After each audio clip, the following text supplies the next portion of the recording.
The bitter wind howled through Verdi, Nevada like a wounded animal as the first light of dawn broke over the eastern mountains, painting the sky in shades of pink and gold that belied the frigid December morning. Weston Granger awoke to the sound of his cattle lowing in the barn, restless from the unexpected early winter storm that had blown in overnight. At 32, he'd weathered many storms, both literal and figurative, but something about this morning felt different as he threw back his woolen blankets and stood to stoke the dying embers in his fireplace. The ranch house was modest but sturdy, built by his own hands after returning from the war between the states 7 years prior. He'd come west to escape the ghosts that haunted him back in Tennessee, purchasing a plot of land outside Verdi with his military pay and the small inheritance his father had left him. Through backbreaking work and stubborn determination, he'd transformed the empty acres into a respectable cattle operation, though loneliness was his constant companion. Weston pulled on his trousers and boots before moving to the kitchen to put coffee on the stove. The water had just begun to boil when he heard a faint knocking at his front door. Frowning, he grabbed his revolver from its place on the mantel, wondering who would call at such an hour, especially during a storm. Outlaws were known to prey on isolated ranchers, and while Verdi wasn't overrun with criminals, caution had kept him alive this long. The knocking came again, weaker this time. Weston moved to the door, gun at the ready, and called out, "Who's there?" When no answer came, he carefully unbolted the door and pulled it open, the cold air rushing in like an unwelcome guest. What he found made him lower his weapon immediately. A woman stood on his porch, her slender frame racked with violent shivers. Her dress, once fine by the look of it, was torn and mudded, her dark hair falling in tangled waves around a face pale with cold and exhaustion. Blood stained the sleeve of her coat, and her lips had taken on a dangerous bluish tinge. Despite her condition, Weston couldn't help but notice she was beautiful, with high cheekbones and striking green eyes that regarded him with a mixture of fear and desperate hope. "Please," she whispered, the word barely audible over the wind. Weston holstered his gun and stepped forward, his heart hammering in his chest. "Come in," he said, his voice gentler than it had been in years. "You're safe now." She swayed dangerously, and he caught her just as her knees buckled. She felt as light as a bird in his arms as he carried her inside, kicking the door shut behind them. The woman's eyes fluttered as he laid her gently on the sofa near the fireplace, her breathing shallow and rapid. "My name is Weston Granger," he said, throwing another log on the fire. "You're at my ranch outside Verdi. Can you tell me who you are?" She licked her cracked lips, seeming to struggle with the question. "Victoria," she finally whispered. "Victoria Kensington. You're hurt, Miss Kensington. May I tend to your wound?" Victoria nodded weakly, wincing as she tried to remove her coat. Weston helped her, his fingers gentle despite their roughness. The sleeve of her dress was soaked with blood from what appeared to be a bullet graze across her upper arm. "Someone shot at you," he stated flatly, retrieving his medical supplies from a cabinet. "They killed the driver," she said, her voice breaking. "I ran, through the night. Your light was the first I saw." Weston's jaw tightened as he cleaned her wound.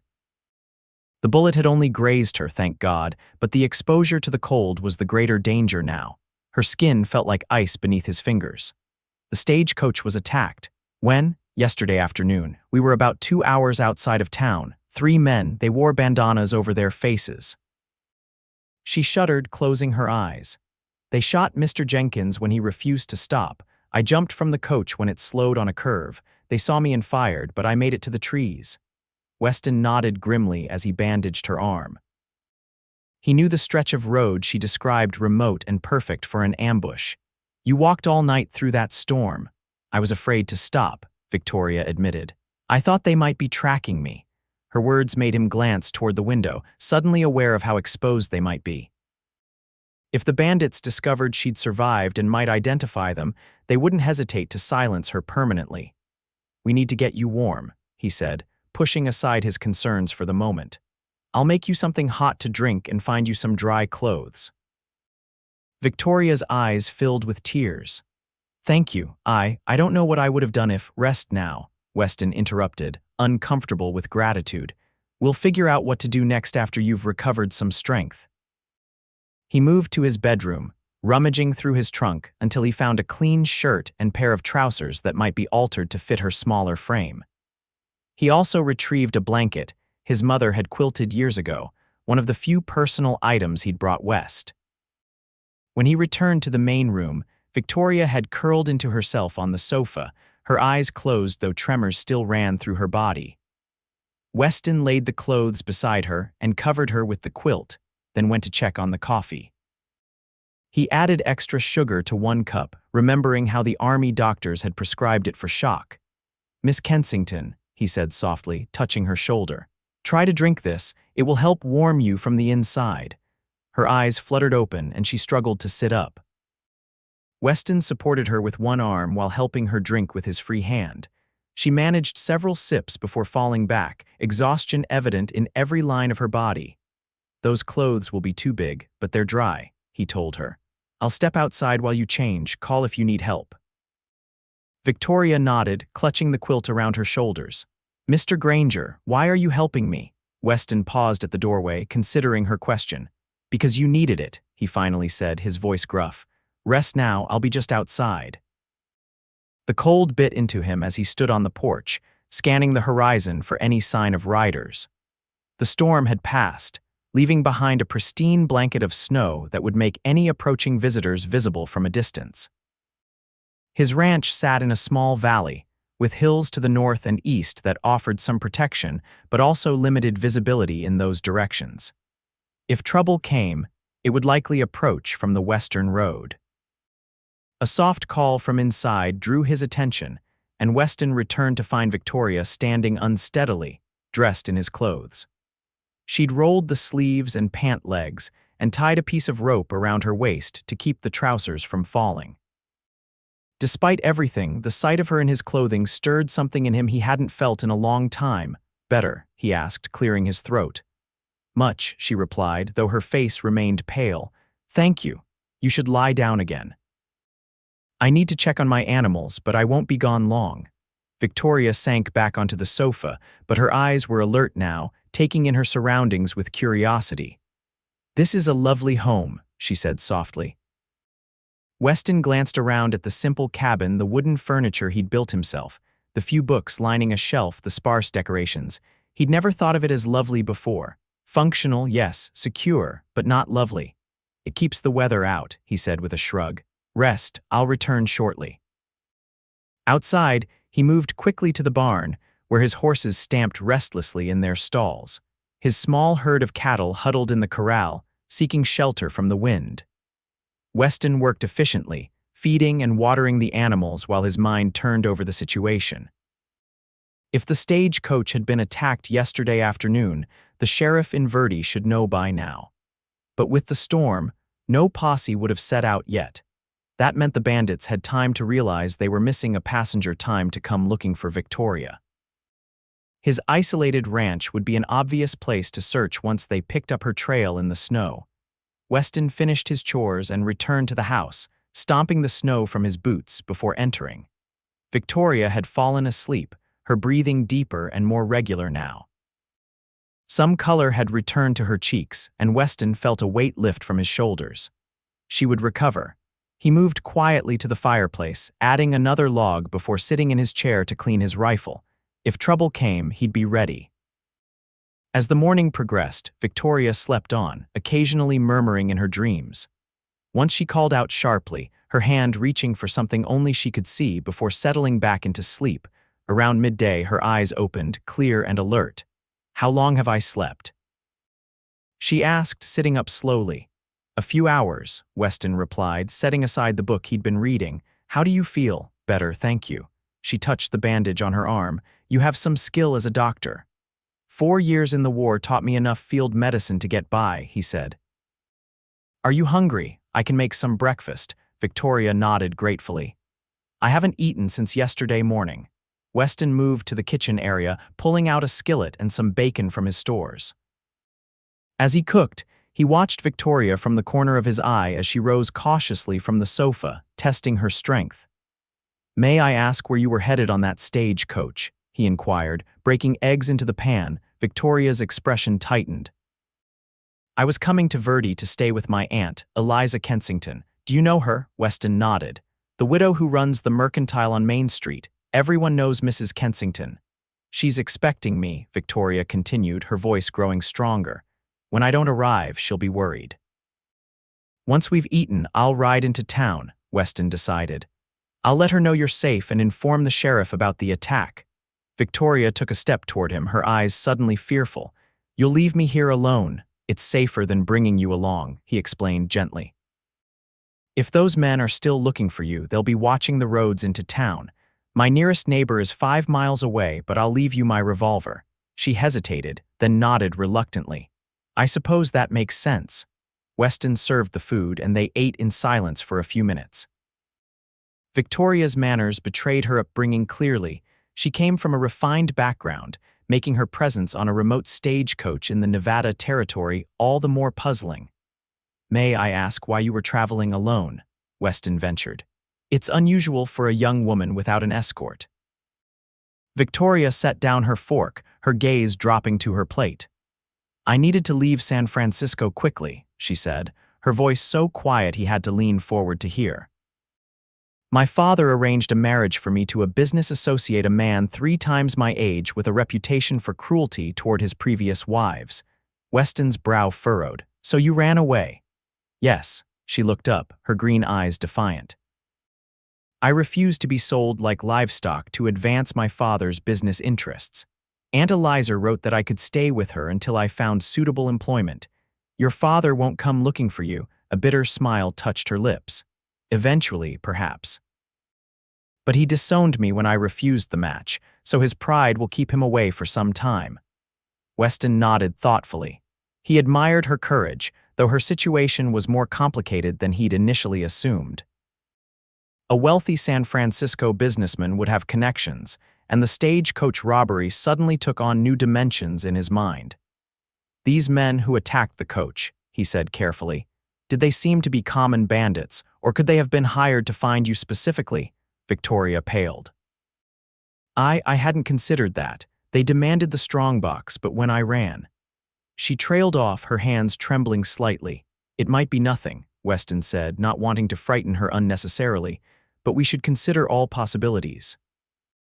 After breakfast, Weston prepared for his ride to town. He changed into fresh clothes and strapped on his gun belt, checking that his rifle was loaded before securing it in its scabbard. I shouldn't be gone more than a few hours, he told Victoria, placing his revolver on the table beside her. Keep the door locked and don't answer if anyone comes.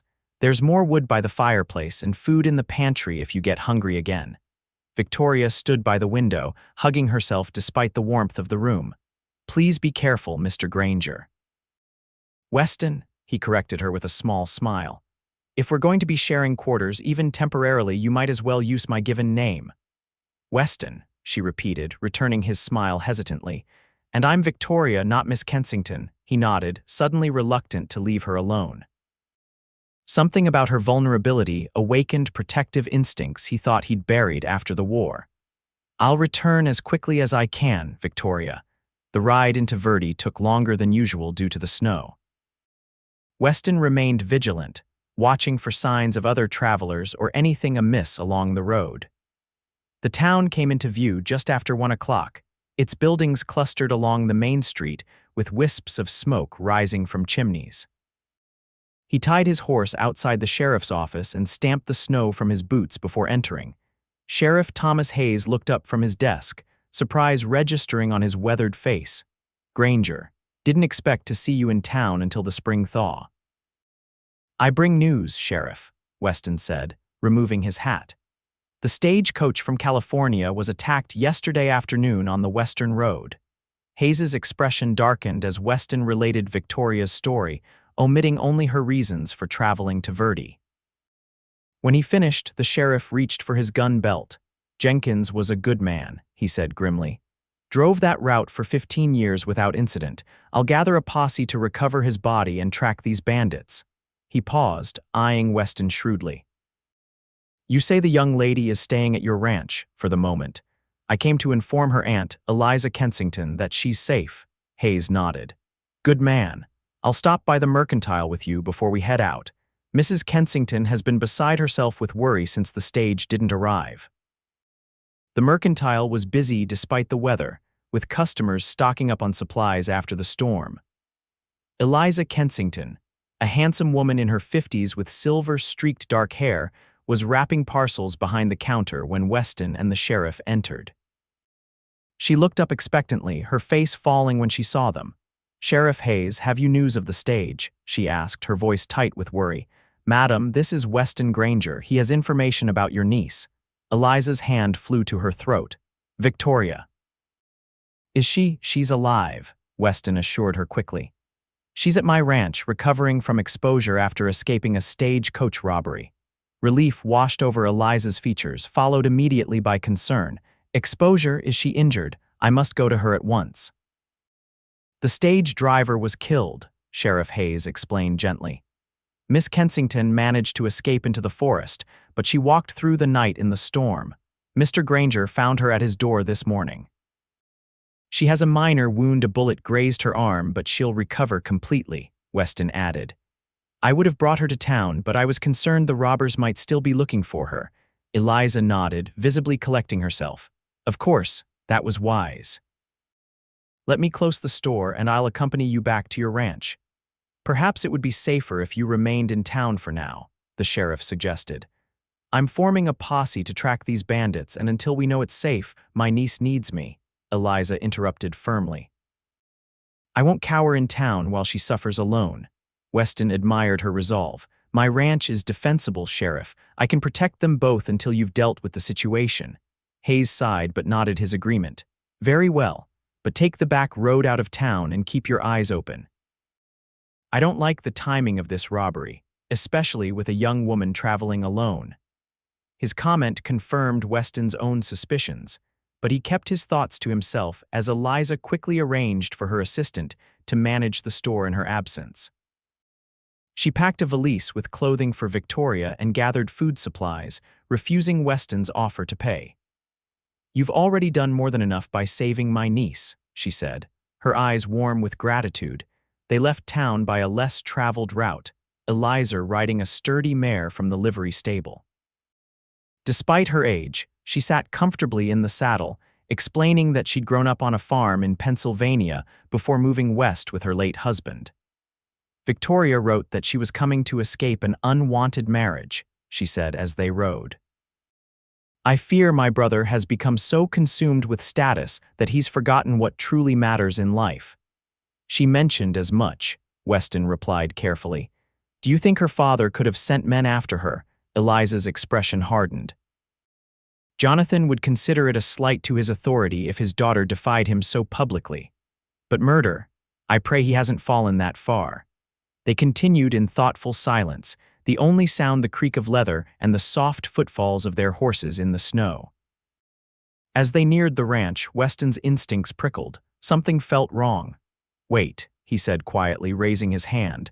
They stopped and he scanned the surroundings carefully. Nothing seemed amiss, yet the hairs on the back of his neck stood on end. What is it? Eliza whispered. I'm not sure, he admitted. Let's approach from the east through the trees. They circled wide, coming to the ranch from the wooded hillside rather than the main trail. As they crested the final rise that overlooked the property, Weston's worst fears were confirmed. 3 horses were tied to his fence post, and the front door of his cabin stood open. Stay here, he ordered, sliding from his saddle and drawing his rifle. If you hear shooting and I don't return in 5 minutes, ride back to town as fast as you can. Eliza nodded grimly, her face pale but determined. Weston moved silently through the trees, using skills honed during the war to approach undetected. As he drew closer, he could hear men's voices from inside the cabin. She has to be around here somewhere, one was saying. Her tracks led straight to this place. Maybe she moved on already, another suggested, or the rancher took her to town. We wait, a third voice decided. If she identifies us, we're looking at the noose. Check the barn again, Cole. She might be hiding there. Weston crouched behind a woodpile as one of the men exited the cabin and headed toward the barn.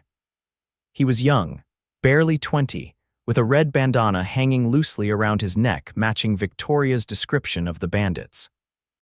Weston waited until he disappeared into the barn before moving closer to the house, his mind racing through options. Where was Victoria? Had she escaped when the bandits arrived, or was she hiding somewhere inside? He needed to know before he made his move.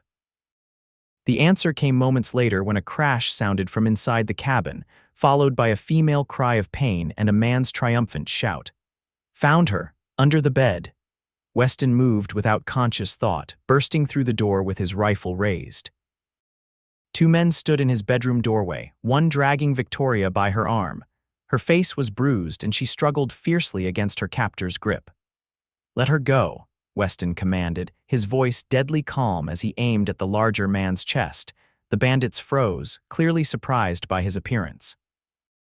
The one holding Victoria, a burly man with a scraggly beard, recovered first, yanking her in front of him as a shield. "Drop the rifle, rancher, or she dies," he growled, pressing a knife to Victoria's throat. The second man, older, with a pockmarked face, reached slowly for his holstered gun. "You're outnumbered," he said. "Your only play is to walk away. This ain't your concern." "It became my concern when you broke into my home," Weston replied, not lowering his weapon. His eyes met Victoria's, and he saw not fear but determination in her gaze. In one fluid motion, she brought her heel down hard on her captor's foot and drove her elbow into his stomach. As he doubled over, Weston fired, catching the pockmarked man in the shoulder as he drew his weapon. The bandit cried out, his gun clattering to the floor. Victoria broke free and dove behind the table as the bearded man recovered, lunging toward Weston with his knife.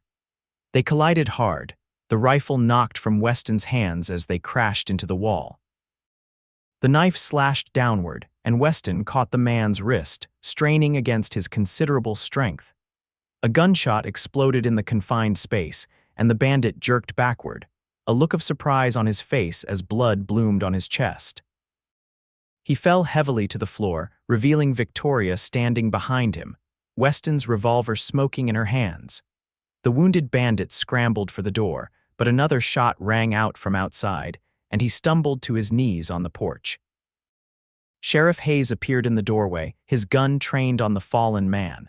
"Don't move," he ordered before glancing inside. "Granger, Miss Kensington, you both all right?" Weston nodded, moving to Victoria's side as she swayed on her feet, the gun dropping from her trembling hands. "We're alive," he said, supporting her with an arm around her shoulders. "The third bandit is in the barn."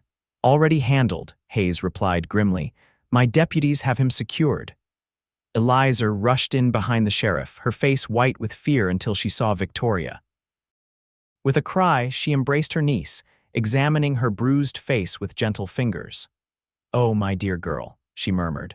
"Thank God you're safe." The next hours passed in a blur as deputies removed the dead bandit and secured the wounded one for transport back to town. A doctor was summoned to treat Victoria's new injuries, fortunately limited to bruises, and a split lip, and to check her earlier wound for infection. Sheriff Hayes questioned them all carefully, his expression growing more troubled as Victoria recounted her escape from the stagecoach and the bandits' determined pursuit. "These aren't ordinary road agents," he concluded, pocketing his notebook. "They were too focused on finding you, Miss Kensington, even after getting the strongbox. I think they were hired to make sure you never reached Verdi." Victoria's hand sought Eliza's, squeezing tightly. "My father," she whispered. "We don't know that for certain," the sheriff cautioned. "But I'll telegraph San Francisco and make inquiries. In the meantime, you should all remain vigilant." He turned to Weston. "Granger, would you consider escorting the ladies back to town? I'd feel better knowing they had protection until we sort this out." Before Weston could respond, Eliza spoke up. "Actually, Sheriff, I was hoping Mr. Granger might allow us to remain here for a few days. The town is the first place anyone would look for Victoria, and after today's events, I fear for her safety there." Weston blinked in surprise, but as he considered the request, he found himself nodding. "My home is at your disposal for as long as necessary," he said. "It's remote enough to provide some security, and I can protect you both." "That's settled then," Eliza said with a satisfied nod. "Sheriff, perhaps you could send word to my assistant that I'll be away longer than anticipated." Hayes agreed, though he insisted on leaving a deputy stationed at the ranch until the situation was resolved. As the lawmen prepared to depart with their prisoners, Victoria approached Weston, who was repairing the damage to his door. "Thank you," she said softly. "Not just for letting us stay, but for coming back when you did. If you hadn't." "You handled yourself well," he replied, deliberately focusing on his work rather than her proximity. Not many would have kept their wits in such a situation. Victoria smiled faintly. "My father always complained that I was too headstrong for a woman. I suppose today it served me well." Her expression sobered. "Weston, do you really think my father sent those men?" He set down his hammer, finally meeting her gaze. "I don't know, but whoever sent them is persistent, and that suggests resources and motivation beyond simple robbery." "I've put you in danger," she said, distress evident in her voice. "Perhaps we should go to town after all." "No," he said firmly. "The sheriff is right, you're safer here for now. Besides," he added with a slight smile, "my home hasn't felt this alive in years. It's not unwelcome." Something shifted in Victoria's eyes at his words, a warmth that made Weston acutely aware of how close they were standing. He cleared his throat and turned back to his repairs, suddenly uncertain under her gaze. "I should finish this before dark," he said. "Your aunt is preparing dinner, I believe." Victoria nodded, stepping back. "Of course, I'll help her." As she walked away, Weston found his eyes following her, noting the grace in her movements despite her ordeal. He forced his attention back to the door hinges, troubled by his reaction to her. It had been so long since he'd allowed himself to notice a woman that way, and Victoria Kensington was precisely the kind of complication his solitary life didn't need. Yet as the evening progressed, with the three of them sharing a simple but satisfying meal around his table, Weston couldn't deny the pleasant change her presence brought to his home. Eliza was a natural conversationalist, drawing him out with questions about his ranch and sharing stories of her own life in Verdi. Victoria spoke less, still recovering from her ordeal, but her occasional laugh at her aunt's tales was like music in the usually silent cabin. After dinner, Weston insisted the women take his bedroom while he made a pallet by the fire. Eliza accepted graciously, but as she retired, Victoria lingered in the main room, watching as Weston arranged his bedding. "I'm sorry to displace you from your own bed," she said. "It's no hardship," he assured her. "I've slept in far worse conditions." Victoria hesitated, then said, "May I ask you something personal?" Weston straightened, regarding her cautiously. "You may ask. You live alone, miles from town with few comforts. There's a sadness in you that goes deeper than simple solitude." Her eyes met his, surprisingly direct. "What are you running from, Weston Granger?" The question struck him like a physical blow. No one had dared ask him so bluntly since he'd come west, perhaps because the haunted look in his eyes discouraged curiosity. "The war," he finally answered, his voice low. "Like many men, I came west to escape its shadow. But unlike many men, you chose complete isolation," Victoria observed. "Was it something you did during the fighting, or something done to you?" Weston turned away, stoking the fire to avoid her perceptive gaze. "Both," he admitted. "I was a sniper. I killed men from such distances they never saw death coming. After a while, it changes you knowing you've taken so many lives with such impersonal efficiency." Victoria moved closer, her presence at his side somehow comforting rather than intrusive. "And what was done to you?" she asked gently. "My younger brother followed me into the army," he said, the words coming easier than he expected.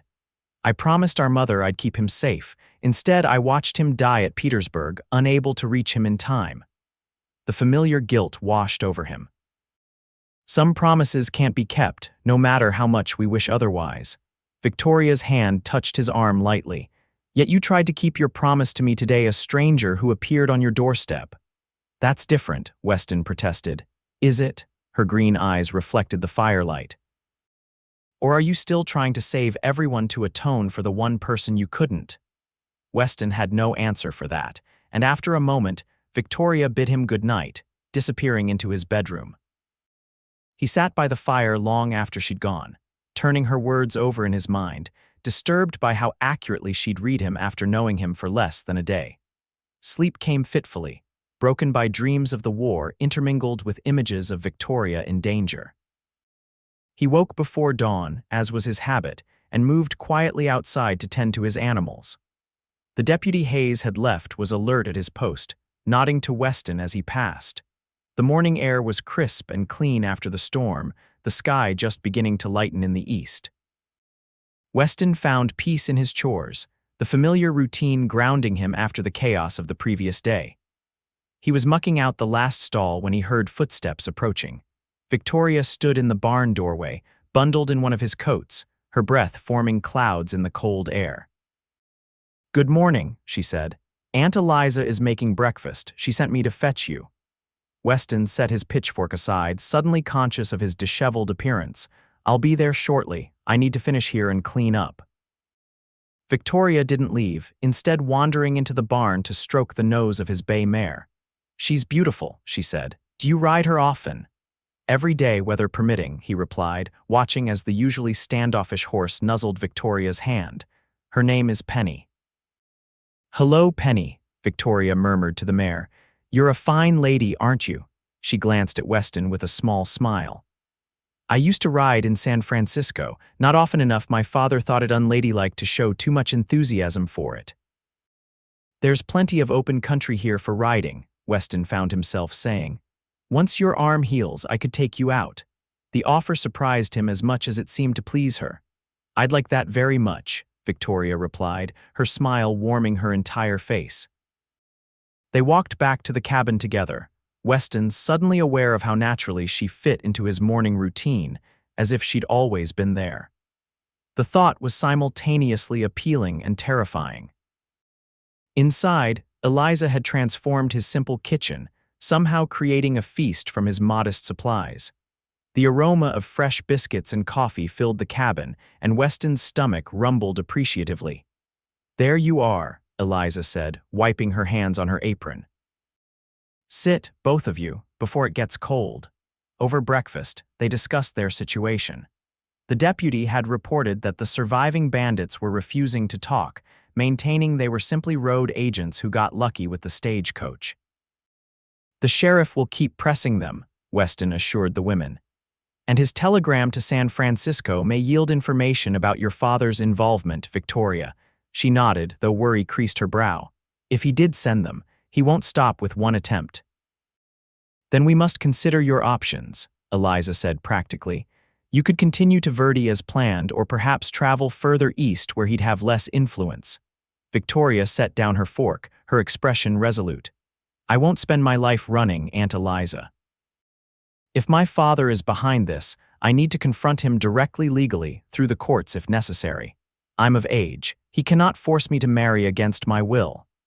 Weston admired her determination, though he worried about her safety. "The legal approach would require evidence linking your father to the attack," he pointed out. "Without that, it's your word against his." "Then we must find such evidence," Victoria declared. "The men who attacked the stagecoach, they must know who hired them." "Sheriff Hayes is working on that angle," Weston reminded her. "For now, our priority is keeping you safe." The day passed quietly, with Eliza taking over the kitchen while Victoria rested and Weston tended to ranch duties. By evening, a comfortable routine had developed between them, as if they had been sharing the space for months rather than a day. Weston found himself enjoying their company, particularly Victoria's quiet observations and unexpected flashes of humor. After dinner, as Eliza retired early, Victoria asked Weston to teach her to play chess, noticing the hand-carved set on his shelf. They sat before the fire, the board between them, as he explained the moves of each piece. "My father plays," she said as she moved a pawn forward. He considered it a valuable skill for business negotiations, seeing several moves ahead, anticipating your opponent's strategy. "And did he teach you?" Weston asked, countering her move. Victoria laughed softly. "No, he said women's minds weren't suited to such complex thinking. We were meant for social graces and household management, not strategy." Weston studied her across the board, noting the intelligence in her eyes. "He underestimated you then." Many men do, she replied, capturing one of his knights with a move he hadn't anticipated. It can be advantageous at times. They played in companionable silence for a while, the crackling fire and occasional clink of chess pieces the only sounds in the room. Weston found himself impressed by Victoria's quick grasp of the game, though her style was unconventional, often sacrificing powerful pieces for positional advantage. "You play like you live," he observed as she cornered his king with an unexpected series of moves. Willing to take risks for a greater goal, Victoria smiled at his assessment, "and you play cautiously, protecting your important pieces at all costs." She tipped his king over gently. "Sometimes, Weston, the greater victory comes from what appears to be sacrifice."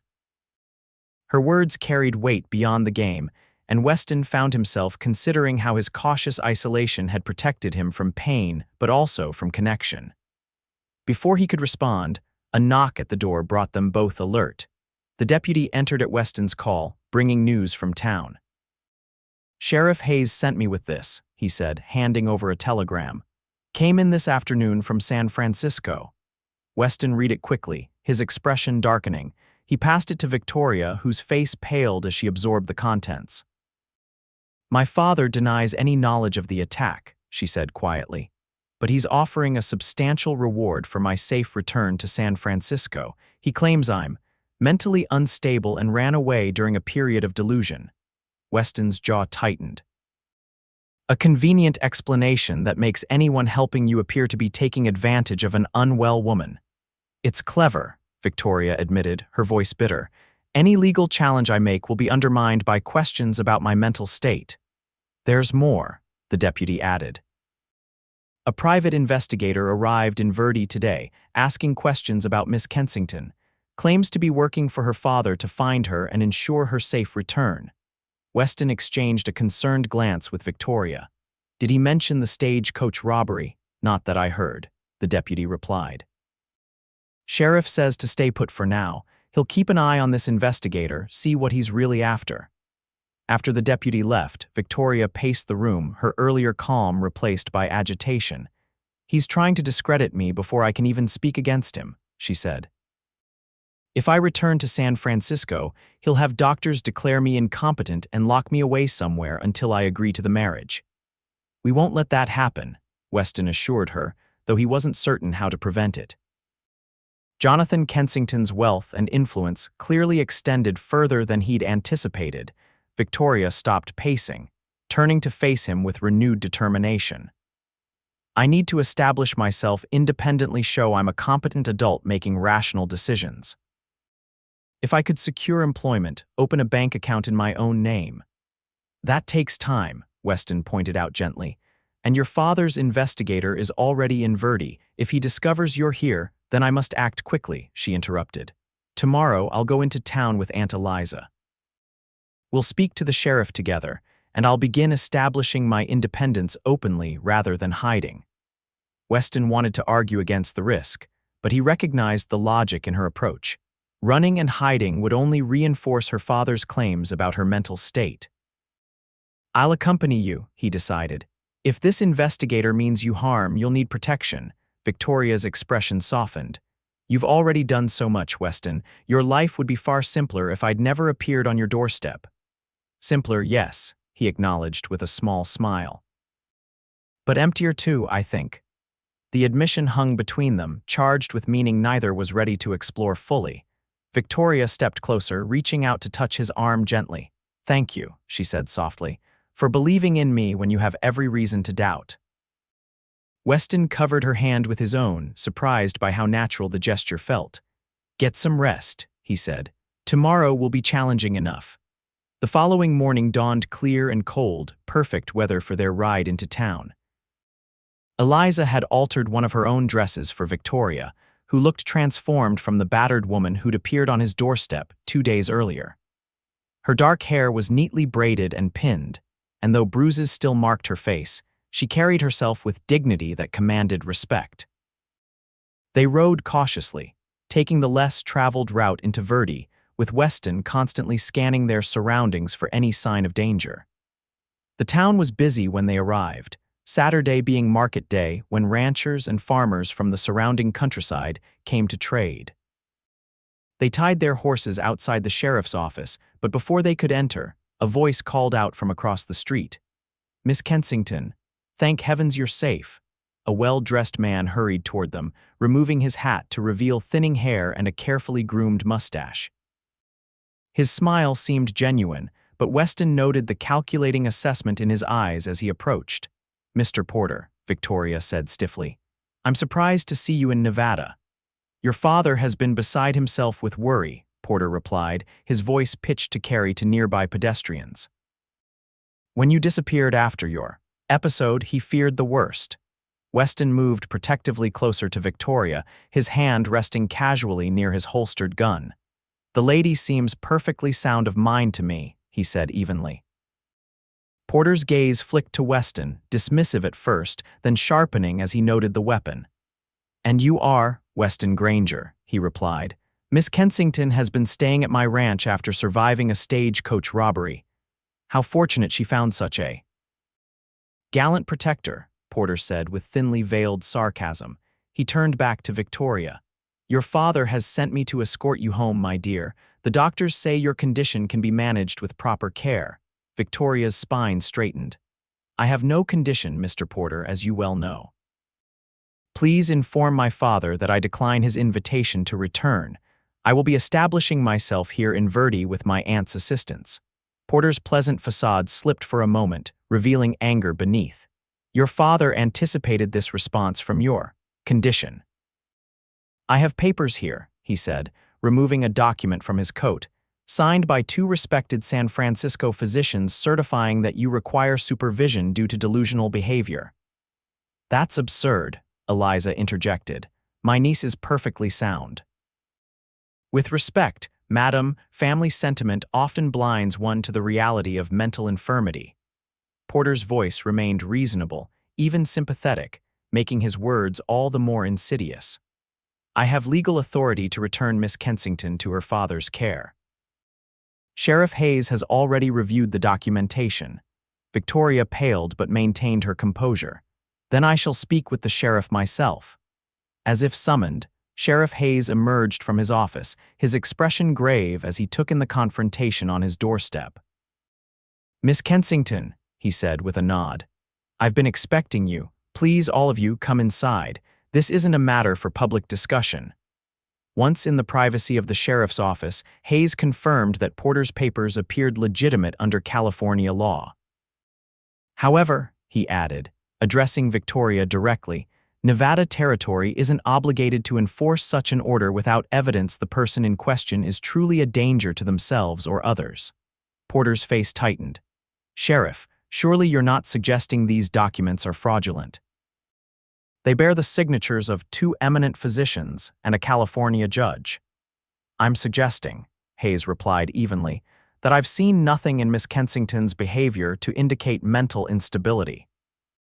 What I have seen is evidence of an attack on the stagecoach. She was traveling on an attack that seems unusually focused on ensuring she didn't reach her destination." Porter's expression didn't change, but Weston noticed a slight tensing of his shoulders. "A tragic coincidence," he said smoothly. "Road agents are common in these parts, I understand. Road agents typically don't continue hunting a single passenger after obtaining the strongbox," Weston countered. "These men were determined to find Victoria specifically." "Are you implying Jonathan Kensington would harm his own daughter?" Porter asked, his tone incredulous. "The very suggestion is outrageous. No harm would come to her," Victoria said quietly. "Only a marriage she doesn't want to a man who would ensure she has no voice or freedom." Porter's smile was condescending, the fanciful fears of an unwell mind. "Harold Beckman is a respected businessman offering you security and position. Your father only wants what's best for you." "Mr. Porter," Sheriff Hayes interrupted, "regardless of California's documents, Miss Kensington is free to stay in Verdi while I investigate the stagecoach robbery. If evidence emerges linking her father to that crime, these papers will be worthless." Porter's mask of civility slipped further.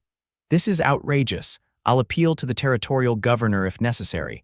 Jonathan Kensington is not a man to be crossed lightly." "Neither am I," Hayes replied calmly. Now, unless you have actual evidence that Miss Kensington is a danger to herself or others, I suggest you find accommodations in town while we sort this out. Porter stormed out, but not before giving Victoria a look that chilled Weston to the bone. Once he was gone, Victoria sagged against the desk, the strain of the confrontation evident in her face. "He won't give up," she said. "Porter is my father's most trusted attorney. If he can't persuade you legally, he'll try other means." Hayes nodded grimly. "I suspected as much." The two surviving bandits still refused to talk, but one of them was identified as having worked for a shipping company owned by Beckman Enterprises last year. Victoria's eyes widened. "Harold Beckman, the man my father wants me to marry. It's circumstantial," Hayes cautioned. "Not enough to prove anything yet, but I've telegraphed some contacts in San Francisco for more information." "What should we do in the meantime?" Eliza asked. Hayes considered the question. "Stay at Granger's ranch for now. It's isolated enough to provide some security, and Porter doesn't know its location yet. I'll keep a deputy with you and send word if the situation changes." As they prepared to leave, Victoria approached the sheriff privately. "Mr. Porter mentioned that you'd reviewed his documents. Does that mean he knows I've been staying at Weston's ranch?" Hayes shook his head. "I didn't tell him anything specific, just confirmed you were safe and being looked after. But Verdi's a small town, Miss Kensington. People talk, and someone might have mentioned Granger helping a young woman. Be vigilant." The warning heightened Weston's sense of unease as they left the sheriff's office. He insisted they purchase supplies quickly and return to the ranch before Porter could organize any attempt to follow them. As they loaded their purchases onto their horses, Victoria suddenly clutched Weston's arm. "That's one of them," she whispered, her face pale. "The younger bandit, the one who went to check the barn yesterday." Weston followed her gaze to a slender man loitering near the saloon, watching them with unconcealed interest. His red bandana was nowhere in sight, but Weston recognized him from the brief glimpse he'd had the previous day. "He should be in jail," Weston muttered. "Stay with your aunt." "I'm going to speak to the sheriff." Before he could move, the young bandit ducked into an alley. Weston hesitated, torn between pursuing him and staying with Victoria. "We need to leave now," he decided. "I'll tell the deputy to inform Hayes about this." They rode out of town by a different route than they'd entered, taking a circuitous path through the hills to ensure they weren't followed. The journey took nearly twice as long, but Weston's instincts told him the precaution was necessary. By the time they reached the ranch, the winter sun was already low in the sky. As they unsaddled their horses, Weston noticed Victoria wincing as she lifted her saddle. "Your arm is paining you," he observed. "A little," she admitted, "but it's healing well. The doctor in town said the wound was clean, thanks to your care." Their eyes met over the saddle, and Weston was struck again by her resilience. In the short time he'd known her, Victoria had survived a robbery, a night in a blizzard, an attack in his home, and a legal challenge to her autonomy, yet her spirit remained unbroken. "You're a remarkable woman, Victoria Kensington," he said quietly. A blush colored her cheeks. "I'm simply doing what anyone would to protect their freedom." "No," Weston disagreed. "Many would have accepted their fate, however unhappy. You chose to fight, knowing the risks." He hesitated, then added, "I admire that courage." Victoria stepped around her horse to stand before him, close enough that he could see the flecks of gold in her green eyes. "And I admire the man who opened his door to a stranger in need, who has risked his life and peace to protect someone he barely knows." The air between them seemed charged with unspoken emotion. Weston found himself leaning slightly toward her, drawn by something more powerful than conscious thought. Victoria's lips parted, her gaze dropping briefly to his mouth before returning to his eyes. The moment was shattered by Eliza calling from the house, announcing that dinner was nearly ready. Victoria stepped back, a mixture of regret and confusion crossing her features before she turned toward the cabin. That night, as they sat around the table sharing the simple meal Eliza had prepared, Weston found his attention repeatedly drawn to Victoria. Each smile, each thoughtful comment, each graceful movement of her hands fascinated him in ways he hadn't experienced in years, perhaps ever. The realization was simultaneously exhilarating and terrifying. After dinner, as Victoria and Eliza cleared the dishes, a commotion outside drew Weston's attention. The deputy's voice called out a challenge, followed by the sheriff's familiar response. Weston opened the door to find Hayes dismounting, his expression grim. "We have trouble," he said without preamble. "Porter's hired guns broke the bandits out of jail this afternoon. My deputy was knocked unconscious, and by the time he raised the alarm, they had at least an hour's head start." "They'll be coming here," Weston said, not a question but a certainty. Hayes nodded. "Most likely. I've gathered a posse, but it will take time to track them in the dark.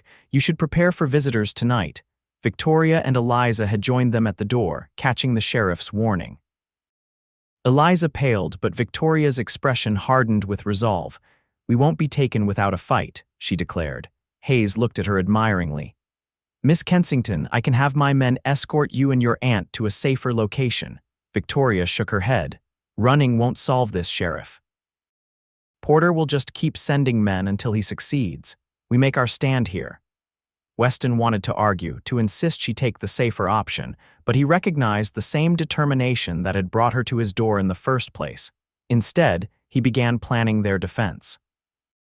The ranch house had been built with security in mind, with thick walls and windows that could be shuttered against attack. They closed and barricaded these immediately, then extinguished all lamps except one in the back room, away from potential shooters. "They'll likely wait until full dark," Hayes said as they checked their weapons. "Probably approach from the west, using the terrain for cover." Weston nodded, mentally reviewing the layout of his property. The barn provides the best vantage point for watching that approach. "I'll position myself there. I'll take the south corner of the house," Hayes decided. "My deputy can watch the north side." He hesitated, then added, "The ladies should stay in the back bedroom, away from windows." Eliza readily agreed, but Victoria protested. "I can shoot," she insisted. "My father taught me when I was younger before he decided it was unladylike." Weston and Hayes exchanged glances. "We need every gun," Weston acknowledged. "But Victoria, stay with your aunt. If they break through our outer defense, you'll be the last line of protection." She reluctantly accepted this role, taking Weston's spare revolver and checking it with practiced hands. As the others moved to their positions, Victoria followed Weston to the door. "Be careful," she said softly. "Don't take unnecessary risks." The concern in her voice warmed him despite the danger ahead. "I'll return," he promised. "We have a chess game to finish." Her smile was brief but genuine. "I'll hold you to that, Weston Granger." Night fell completely as Weston settled into position in the hayloft, his rifle ready and a clear view of the western approach to the ranch. The moon was waning, but provided enough light to make out movement across the open ground. Sheriff Hayes had positioned himself behind a woodpile at the southern corner of the house, while the deputy watched from the north side. The hours crept by with agonizing slowness, the cold seeping through Weston's clothing despite the relative warmth of the barn. He remained motionless, his eyes constantly scanning the darkness, ears attuned to any sound out of place. Around midnight, his vigilance was rewarded by the soft nicker of a horse from the direction of the creek. Weston tensed, focusing his attention on the tree line where the sound had originated. For several minutes, nothing moved. Then, almost imperceptibly, shadows separated from the darker mass of trees' riders, moving slowly to minimize noise, their outlines barely visible against the night sky. He counted 4 distinct shapes approaching in a scattered formation, clearly attempting to surround the house. Weston waited until they were well clear of the trees, then took careful aim at the lead rider and fired. The rifle crack shattered the silence, and the rider tumbled from his saddle as the others scattered, spurring their horses toward the cover of the outbuildings. From the house, Hayes and the deputy opened fire, forcing the attackers to abandon their horses and seek shelter. One made it to the water trough, another to the chopping block, while the third dashed for the chicken coop. Weston tracked this last man, waiting for him to break cover, aware that his position in the barn might soon be compromised. The attackers returned fire, bullets splintering wood and thudding into the walls of the house. Weston heard glass shatter as a window gave way, followed by Eliza's frightened cry and Victoria's calmer voice urging her aunt to stay down. The battle settled into a tense exchange, neither side able to gain advantage. Weston knew time favored the defenders. Hayes's posse would arrive eventually, but he worried about the ammunition supply. They hadn't prepared for a prolonged siege. His concerns were justified when one of the attackers called out in the darkness. "Granger, we know the Kensington woman is in there. Hand her over and the rest of you can walk away." "That's not happening," Weston shouted back. "Sheriff Hayes is here with his men and more are on the way." "Your only play is to surrender now," a laugh answered him. "Hayes has 2 men, including himself, we counted. As for reinforcements, we cut the trail behind us. No one's coming for hours." Weston exchanged a worried glance with Hayes, who had edged closer to the barn during the firefight. The sheriff nodded grimly, confirming the claim might be true. Before they could confer further, a new voice called from near the chicken coop, younger, with a hint of desperation. "We got torches. Hand over the woman or we burn you out." To emphasize the threat, a flaming brand arced through the air, landing on the roof of the porch. It caught quickly, the dry wood igniting with alarming speed. "Damn it," Hayes muttered. "We need to put that out before it spreads." Weston nodded. "Cover me, I'll get it." He scrambled down from the hayloft, staying low as he moved to the barn door. Hayes provided covering fire while Weston dashed to the well, drawing up a bucket of water. As he ran toward the burning porch, bullets kicked up dirt at his feet, one grazing his arm with a line of fire. Ignoring the pain, he doused the flames and dove for cover as another torch sailed through the air, this one landing near the barn. The attackers continued their barrage, keeping the defenders pinned down while launching more firebrands. Weston and Hayes fought desperately to extinguish each one, but it was a losing battle. Soon, the side of the barn was burning, the fire spreading rapidly up the dry wooden walls. "We need to get the horses out," Weston called to Hayes. "Then fall back to the house." The sheriff nodded, providing covering fire as Weston rushed into the burning barn. He quickly released the terrified animals, slapping their flanks to drive them away from the fire. As he turned to leave, a beam crashed down, blocking his path. Flames roared around him, consuming the hay and wood with voracious hunger. Coughing in the thickening smoke, Weston searched desperately for another exit. The back door was his only chance, though it would put him dangerously exposed to the attackers. As he stumbled toward it, he heard shouts from outside, new voices, unfamiliar.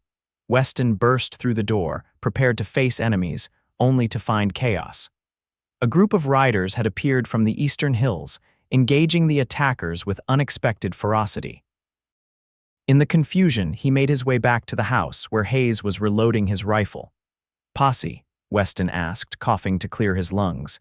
Hayes shook his head, looking equally confused. "Don't think so. Whoever they are, they're not on Porter's side." The mysterious riders quickly gained the upper hand, driving the attackers into the open where Hayes and the deputy could pick them off.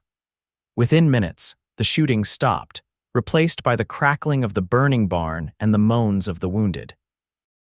As dawn broke, Weston finally got a clear look at their unexpected saviors, a group of miners from the settlement east of his property, led by a burly man he recognized as Magnus Olson, who occasionally traded with him for beef. "Saw the fire," Olson explained gruffly. "Figured it weren't natural, not in winter with no lightning. Gathered the boys and came to help." "Your timing was perfect," Hayes said, extending his hand to the miner. "You saved more than a building tonight." Victoria and Eliza emerged from the house, Victoria immediately rushing to Weston's side when she saw the blood on his sleeve. "You're hurt," she said, examining the wound with gentle fingers. "It's nothing," he assured her, suddenly acutely aware of her proximity. "Just a graze." Her eyes met his, filled with relief and something deeper that made his heart beat faster. "I heard the barn collapse," she said quietly. I was afraid you were still inside." Weston found himself reaching for her hand, squeezing it gently. "It takes more than fire to keep me from a promised chess game." Her answering smile was like sunrise after the longest night, warming him from within despite the cold morning air and the smoldering ruins of his barn. In that moment, Weston realized with startling clarity that his life had irrevocably changed the moment Victoria Kensington had appeared on his doorstep. The aftermath of the attack kept them busy throughout the day. 2 of Porter's men were dead, 3 wounded and bound for the Verdi jail under Hayes's supervision. The barn was a total loss, though thankfully the horses had escaped unharmed. The house had suffered minor damage from bullets and one partially burned corner of the porch. As the miners helped clear debris and secure the wounded for transport, Victoria worked alongside Eliza to tend injuries and prepare food for everyone. Weston watched her move confidently among the rough men, offering coffee and bandages with equal grace, earning their respect with her competence and courage. By afternoon, Hayes was ready to depart with the prisoners. "I'll send men back to help with repairs," he promised Weston. "And I'll wire the territorial marshal about Porter. With these men's testimony, we might finally connect him to the stagecoach robbery." "What about my father?" Victoria asked, joining them. "Even if Porter is arrested, my father will simply send someone else." Hayes nodded grimly. "That's true. But with each failed attempt, he risks exposing himself to legal consequences. Eventually, the cost will outweigh his determination to control you." "I won't live my life looking over my shoulder," Victoria said firmly. "There must be a more permanent solution." After Hayes and the miners departed, Weston, Victoria, and Eliza surveyed the damage to the ranch more thoroughly. Despite the loss of the barn, Weston felt oddly optimistic. The attack had been repelled, their enemies captured, and most importantly, Victoria was safe. As they worked to board up the broken window in the main room, Victoria suddenly set down her hammer and turned to Weston with a determined expression. "I've been thinking about what the sheriff said," she began. "About my father continuing to send men after me." Weston nodded cautiously, unsure where she was leading. "It's likely, at least for a while. Unless I were no longer legally under his influence," she continued. "If I were married, for instance, my husband would become my legal guardian under the law, not my father." Weston froze, the implication of her words settling over him like a physical weight. "Victoria, I'm not proposing," she said quickly, a blush rising to her cheeks. "At least, not in the traditional sense. I'm suggesting a practical arrangement, a marriage of convenience that would legally protect me from my father's machinations." Eliza, who had been listening from the kitchen, stepped forward. "Victoria, dear, while I understand your reasoning, marriage is a serious commitment. There would be other consequences beyond the legal protection." "I understand that, Aunt Eliza." Victoria's gaze remained fixed on Weston, her expression both determined and vulnerable. "I wouldn't suggest it if I didn't respect and trust Weston completely." Weston set down his tools, buying time to process her unexpected proposal. The practical part of him recognized the logic as her husband. He could legally protect her from her father's attempts to control her future. Yet something deeper rebelled against the idea of a marriage based solely on convenience. "There are other solutions we haven't explored," he said carefully. Hayes mentioned the territorial marshal. "With proper legal representation, you might establish your independence without needing to marry anyone." Victoria's face fell slightly, though she quickly masked her disappointment. "Of course, it was just a thought, impulsive and probably foolish." "Not foolish," Weston corrected gently. "Practical, as you said. But marriage should be more than a legal shield, Victoria. You deserve better than that." An awkward silence fell, broken only when Eliza suggested they all rest after the exhausting night. Victoria retreated to the bedroom, leaving Weston to wonder if he'd mishandled the situation entirely. Later that evening, as Eliza prepared dinner and Victoria remained sequestered in the bedroom, Weston walked to the ruins of his barn. The winter sun was setting, casting long shadows across the charred timbers and ash. He would need to rebuild before spring, a daunting task for one man, though Hayes had promised help. He heard footsteps behind him and turned to find Victoria approaching, her expression somber in the fading light. "I want to apologize," she said without preamble. "My suggestion was presumptuous and put you in an uncomfortable position. It was unfair of me to ask such a thing when you've already done so much." Weston shook his head. "No apology needed. Your reasoning was sound from a practical standpoint. But marriage should be more than practical, she finished for him, echoing his earlier words. You're right, of course. They stood in silence for a moment, watching as the last light gilded the mountains to the west. Finally, Weston spoke, choosing his words carefully. When I came west after the war, I believed I was done with connections, that isolation was safer than risking loss again. He turned to face her directly. Then you appeared on my doorstep, and in less than a week, you've made me question everything I thought I knew about the life I've built. Victoria's eyes widened slightly. I don't understand. I didn't reject your proposal because I think marriage should be romantic, Weston clarified. I rejected it because if I were to marry you, Victoria Kensington, it would not be a marriage of convenience. It would be because I've come to care for you in ways that terrify and exhilarate me in equal measure. Her lips parted in surprise, color rising in her cheeks. Weston, I know it's too soon, he continued quickly. We barely know each other.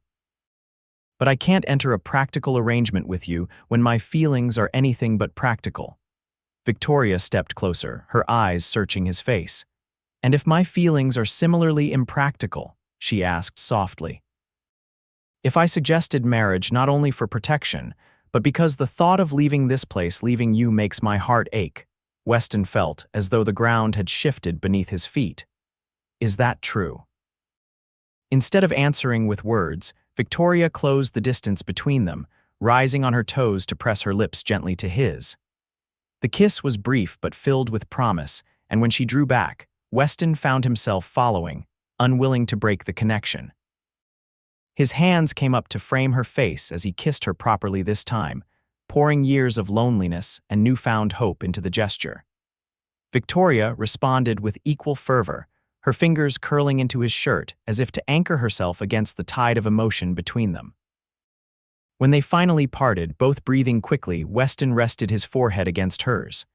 That was decidedly impractical, he murmured, a smile tugging at his lips. Victoria laughed softly. Wonderfully so. Her expression grew more serious. I meant what I said, Weston. I know it's fast, perhaps even foolish, but I've never felt this way about anyone. These past days, despite the danger and uncertainty, have been the most alive I've ever felt. I feel the same, Weston admitted. But your father, your situation, will be problems whether we act on our feelings or not, she finished for him. The question is whether we face them together or separately. Before Weston could respond, Eliza's voice called from the house, announcing dinner was ready. They stepped apart, though Weston kept hold of Victoria's hand, unwilling to break contact completely. We should continue this conversation, he said, after we've had more time to consider all implications. Victoria nodded, though her eyes reflected certainty rather than doubt. Some decisions, Weston, are best made with the heart rather than the head, but I'll wait for yours to catch up. During dinner, Eliza observed the changed atmosphere between them with knowing eyes but made no comment. The conversation instead focused on practical matters, the repairs needed for the house, temporary shelter for the horses, and news from town when Hayes's deputy returned briefly to check on them. The most significant update was that Porter had disappeared from Verdi after learning of his men's capture, presumably heading back to San Francisco to report his failure to Jonathan Kensington. This development bought them time, but all agreed the reprieve was temporary. After dinner, as they sat before the fire, Eliza announced she would retire early, giving Victoria and Weston a meaningful glance before disappearing into the bedroom. Alone together, they sat in companionable silence for a while, processing the events of the past days. Sheriff Hayes believes my father will be more cautious now, Victoria said finally. With Porter's men captured and giving evidence, he risks legal consequences if he continues to pursue me so aggressively. Weston nodded. That's likely true. Your father is a businessman, he'll weigh the costs against the benefits. Which means I can begin building a life here, she continued, her voice gaining confidence. Aunt Eliza has offered me work in her store. It's a start toward independence.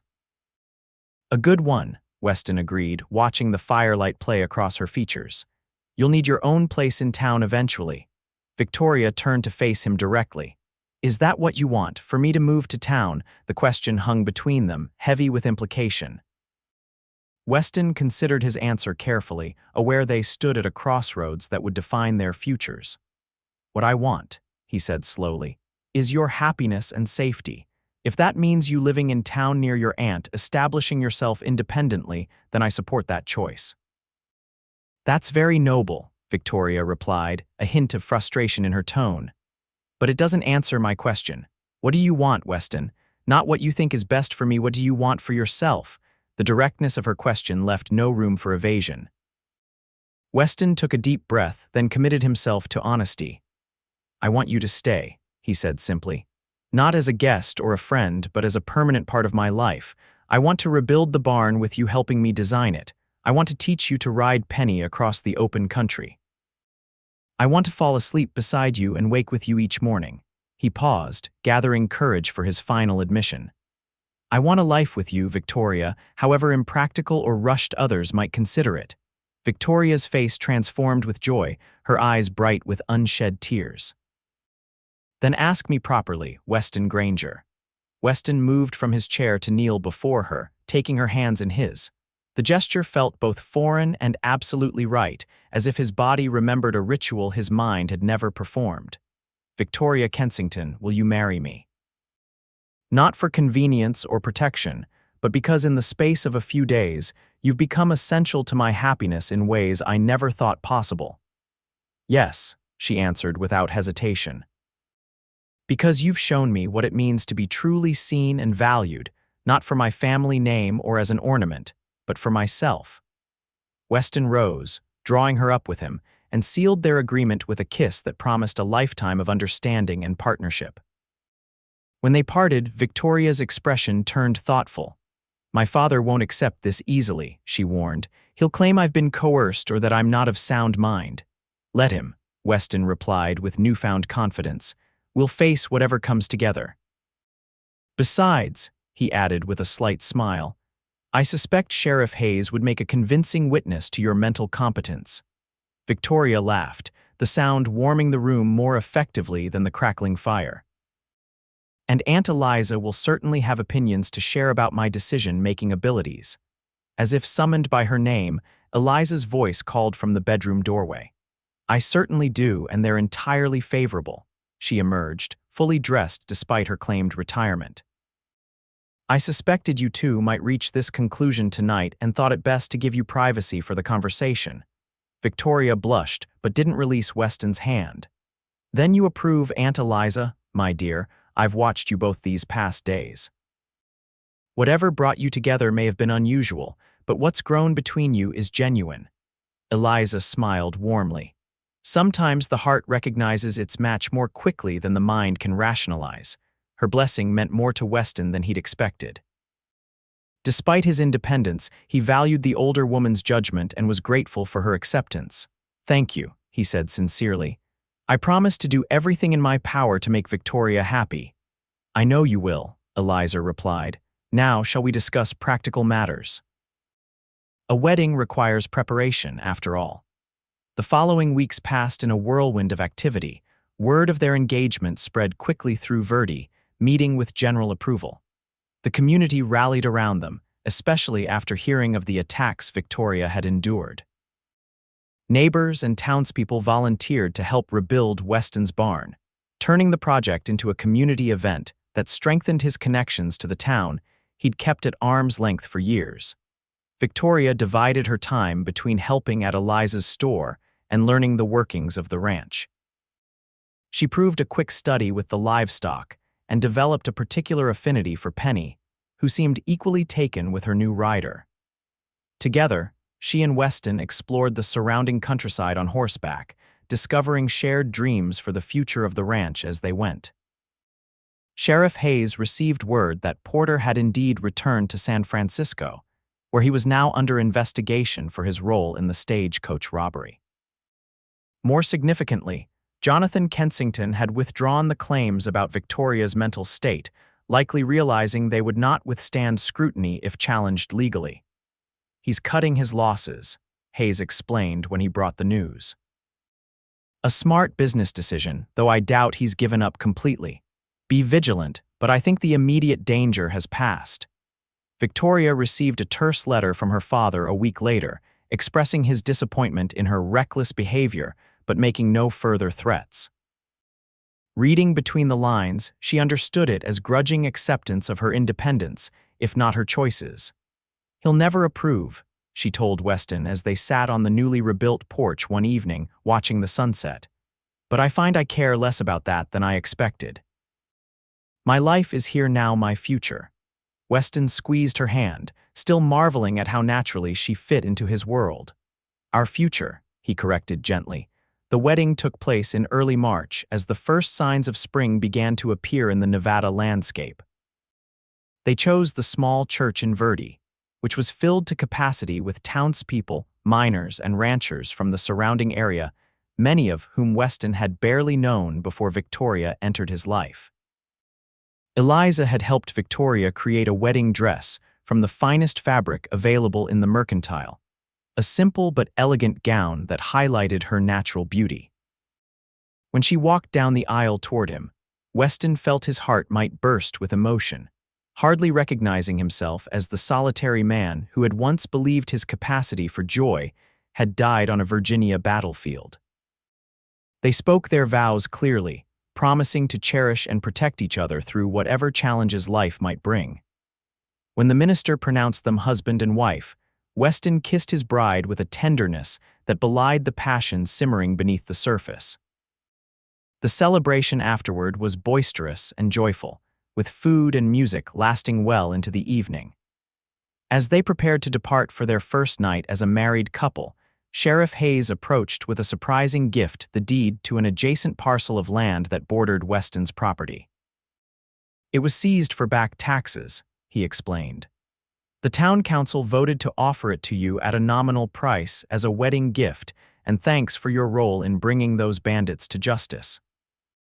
The generosity overwhelmed them both, expanding their ranch and their possibilities for the future in unexpected ways. As they rode home under a canopy of stars, Victoria leaned against Weston's shoulder, contentment radiating from her. "I never imagined this outcome when I fled San Francisco," she said softly. "I was simply running from something, with no clear destination in mind. And I never imagined opening my door to find my future shivering on the doorstep," Weston replied, tightening his arm around her. Sometimes life's greatest blessings arrive in the most unexpected packages. Their arrival home, truly home now for both of them, was marked by Weston carrying Victoria across the threshold, a tradition she'd insisted upon. Inside, the cabin had been transformed by her touch over the past weeks, with small additions of color and comfort that made the space feel more alive. That night, as they came together as husband and wife for the first time, Weston marveled at how completely his life had changed. The loneliness that had been his constant companion for years was banished by Victoria's presence, her laugh, her intelligence, her courage, and now her love freely given. Spring gave way to summer, and the ranch flourished under their combined efforts. They expanded the cattle operation using the newly acquired land and planted a vegetable garden that Victoria tended with unexpected skill. Eliza visited often, bringing news from town and enjoying the peace of country life. In late autumn, as the aspen trees turned golden on the mountainsides, Victoria shared news of her own they would welcome a child in the spring. Weston's joy knew no bounds as he carefully placed his hand over the still flat plane of her stomach, overwhelmed by the miracle of new life created from their love. "Are you happy?" Victoria asked him one evening as they sat on the porch, watching the first snowflakes of winter drift lazily from the sky. "Truly happy with how everything has unfolded." Weston considered the question, thinking of the solitary man he'd been less than a year ago, waiting out the winter alone in this same spot. "More than I ever thought possible," he answered honestly. "You brought light back into my life when I'd forgotten what it felt like." Victoria smiled, leaning her head against his shoulder. "And you gave me safety when I needed it most, not just physical shelter, but the security of being valued for myself." "We saved each other," Weston concluded, drawing her closer as the snow began to fall more heavily around them. Inside, the cabin waited, warm and welcoming, no longer a mere shelter against the world, but a home filled with love and promise for the future. As they rose to go inside, Weston glanced toward the spot where Victoria had stood that fateful dawn, shivering and desperate. From that moment of vulnerability had grown a strength neither of them could have achieved alone. Together they crossed the threshold, leaving footprints in the fresh snow that would soon be covered, while inside, the life they were building together continued to flourish, as enduring as the mountains that surrounded them and as bright as the hope they had found in each other's arms.